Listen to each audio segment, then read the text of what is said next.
Dans une précédente vidéo, je vous avais expliqué que je voulais m'affranchir de la haie qui se situe ici, là, qui est très proche de là où je plantais tout un tas de légumes, mais ces légumes, ils ne poussaient pas très très bien.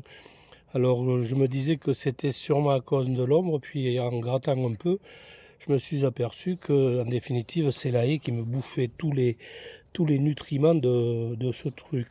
Pour ne plus avoir la haie qui vient me prendre tous les nutriments de mes plantes, et bien, ce que j'ai décidé de faire, c'est un travail de titan que j'ai commencé le 1er février, on est le 2, c'est-à-dire je l'ai commencé hier là. Ce que je vais faire, je vais mettre des pots partout, comme j'ai commencé à le faire ici.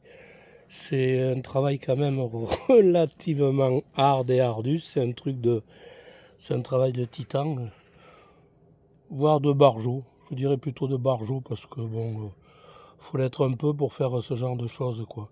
Mais bon, on n'a rien sans rien, hein, si on veut que les légumes poussent correctement. Ce que j'ai décidé de faire, c'est ça là, donc c'est de planter mes pots avant de planter ce que j'aurai besoin. Ça se rappellera plus peut-être louche de papouche, mais je cultive en pot, enfin, je ne sais rien, je suis en train de réfléchir à un truc comme ça. C'est la terre qui est en trop, qu'est-ce que je fais ici?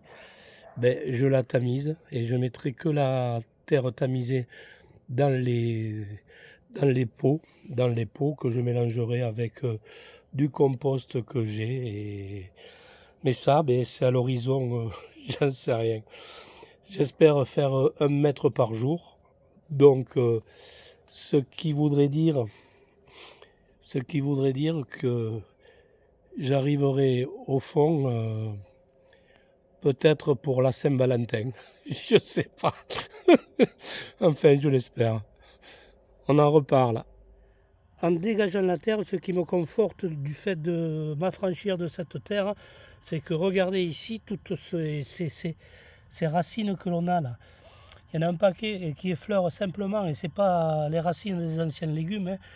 C'est tout simplement cette de haie qui envoie des radicelles ici et qui se nourrit de tout ce que je peux mettre ici. Et donc mes légumes ne poussent pas. Je pense que c'est en grande partie pour ça. Ça me donne encore plus raison sur le fait de mettre des pots pour m'affranchir de cette putain de terre là. Bon voilà, première journée ensoleillée, enfin, depuis au moins 15 jours ou 3 semaines qu'il faisait que pleuvoir. Et donc, comme vous pouvez le voir ici, mes fèves ont bien profité. On voit ici quelques fleurs qui commencent à poindre. Ça peut être relativement sympa. Elles se portent plutôt bien, mais c'est bizarre. La partie gauche ici est beaucoup plus haute que la partie droite. Je comprends pas trop pourquoi, mais bon. Allez, j'en reviens à mes pots là, de travail de barjot que je devais finir le 14 février. On est aujourd'hui le 10 mars. Et bien voilà quoi, c'est en place, hein. Travail de titan, j'ai réussi quand même à planter donc tous mes pots, comme vous pouvez le voir. Ici c'est des pots que j'ai récupérés, que j'ai mis, où mes salades se portent quand même plutôt bien. Et donc comme vous pouvez le voir, je m'affranchis complètement de la haie en faisant ça. Vous pouvez voir déjà les zoyas qui vont être là pour pouvoir arroser mes pots. Et ici, mes pots qui sont remplis donc avec de la terre. Et ce que je vais faire ici, c'est un tipi. Comme vous pouvez le voir, je vais vous montrer comment je fais. C'est relativement simple. Et comme ça, je ferai pousser mes pois que j'ai semés il y a une quinzaine de jours. Là, je vous montre la vidéo vite fait. Il est temps maintenant de faire pousser des pois à mange-tout. Ce sont des graines que j'ai achetées chez Lidl. C'est des demi-rames, ça monte à 2 mètres de haut. Et moi, ce que je vais faire, je vais les faire en... je vais Je vais les faire en pot. Je vais mettre dans des grands pots de 40 litres et je vais monter un tipi. Donc on va passer à ce semis-là. Je le fais en godet pour m'éviter de me faire bouffer par les limaces, de me faire déterrer par les merles. Au moins là, je suis sûr du coup.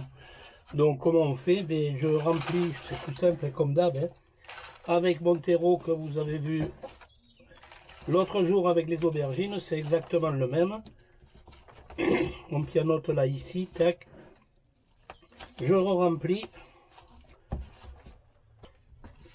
Voilà, comme ça.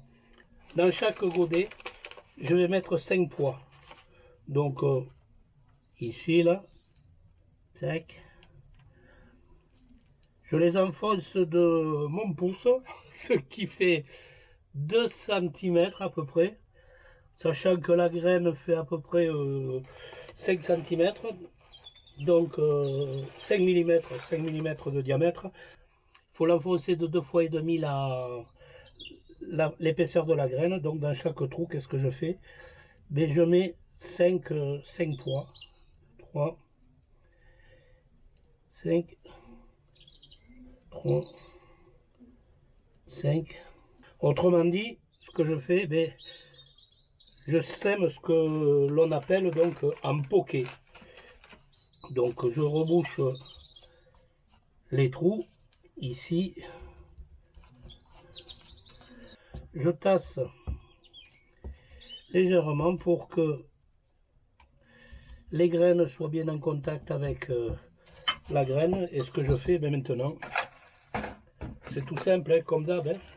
Je le mets ici et je vais faire l'autre et je vais les mettre à... Je vais les arroser comme moi. Enfin, l'arrosage, je le fais systématiquement, comme vous pourrez commencer à le savoir maintenant. C'est par trempage, ça va remonter par capillarité. Et maintenant, je mets à bassiner. Quand l'eau sera remontée par capillarité ici, j'égoutterai l'ensemble et je le mettrai en serre froide. Voilà, le temps que ça germe. Je pense que d'ici un petit mois, je les repiquerai. Donc pour planter un tipi, c'est quand même relativement simple. Mais je prends 4 bambous et je les plante dans la terre. Donc voilà, ici. 1,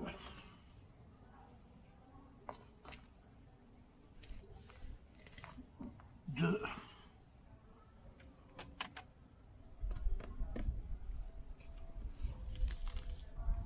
3,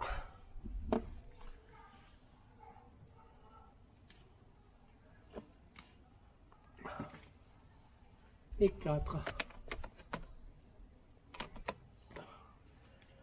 Pour les relier, chose relativement simple, je vais le faire par un colson. Bon, c'est du plastique, mais bon, ça coûte pas très cher et puis c'est très très commode.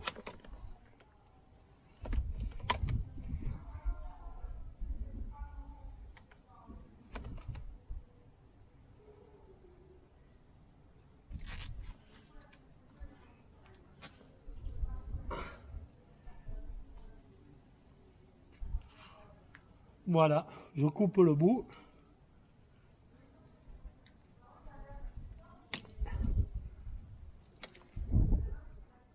Voilà mon tipi de montée, relativement simple. On fait l'autre, pareil. Voilà, mes pois mangent tout au bout de 3 semaines. Et donc, on s'aperçoit avec les racines qu'il y a là. J'ai trop attendu, mais bon, enfin, je veux dire, j'avais pas fini de planter mes pots, donc je pouvais pas planter mes pois, quoi, bien évidemment. Maintenant, ce que je vais faire, eh je vais dépoter chaque godet là, ici, et je vais le mettre en place, là, au pied de chaque poteau. Donc ici.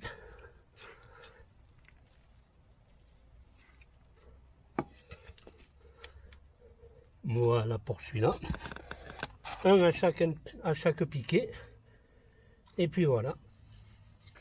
C'est vrai qu'ils ont commencé à chignonner, enfin, voilà, faire des chignons. C'est plus commode. Et voilà, mais bon, c'est pas grave. Hein. Ils vont se défaire. Voilà. ici, et enfin le quatrième pour ce pot. Les autres c'est pareil. Voilà, ils ont tous chignonné. Je crois que c'est comme ça. Je les défais un peu, que ce soit plus facile pour eux de trouver leur place. Et voilà.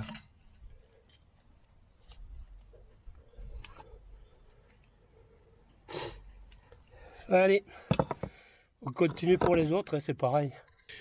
Oh, ici, c'est les patates qui étaient dans mon bureau. Et bien, ce que je vais faire maintenant, comme j'ai préparé ça, je vais les mettre en place ici. Donc, je vais mettre 4 par pot. Voilà. C'est des pots de 43 litres, donc il y a suffisamment de place.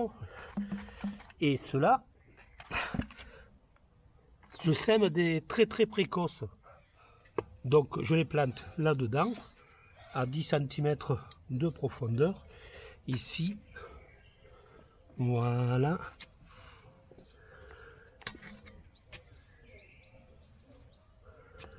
De toute façon, c'est des pommes de terre très précoces. Donc 70 jours comme je vous l'ai dit tout à l'heure. Donc globalement, ça veut dire qu'au 15 mai, fini ou pas, j'arrache tout et on regardera ce qui a poussé. Si c'est pas assez bien, mais l'an prochain je recommencerai en les faisant un peu plus tôt. Cet outil, je l'avais vu chez, pas mal en parle, c'est une serfouette petite, c'est-à-dire pour naine de jardin, mais ça va super bien. Ça, c'est un outil formidable. Voilà, on va arroser maintenant et puis on va attendre que ça pousse. Hein.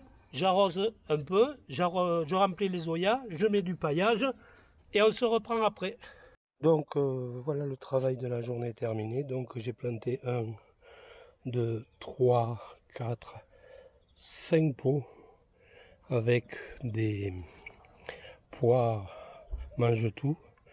Donc qui pourront monter quand même relativement haut. Mais bon, ils n'en sont pas encore là les bougres. Et si on va plus loin au fond, ici, j'ai planté mes patates